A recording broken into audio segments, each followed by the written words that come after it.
Біз осы шынымен білмейміз бе? Қазақ тілдің мүшкіл халін көрмейміз бе? Қазақ болып, өзге тілді сөйлегенше, ұяттан жерге кіріп өлмейміз бе? Хақ жартысы тіл білмейді қазақтың. Дұз болмаса, дәмі келмес тамақтың. Сол сияқты тіл білмесең не керек? Төбеңдегі күліп тұрған азат күн. Қазақ тілді сөйлебеді бабамыз. Қазақ тілді әлдилеген анамыз. Сол бабалар қадірлеген бұл тілді біз менсінбей қайда кетіп барамыз?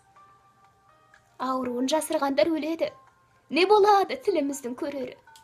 Қазақ тілін менсінбеген азғындар өмірінің трагедиясын көреді.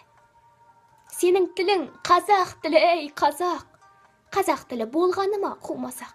Депутаттар, министрлер, әкімдер өз жолдауын орыс тілде жолдамақ. Адамдарын билікте жүр, о тобай. 42 қазақ әрпін жаттамай.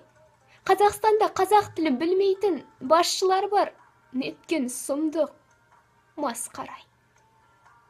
Мұхтар атам қанша айтты, талмады. Қазақ үшін бар ғұмырын арнады. Қазақтар-ау, сөйлейікші қазақша.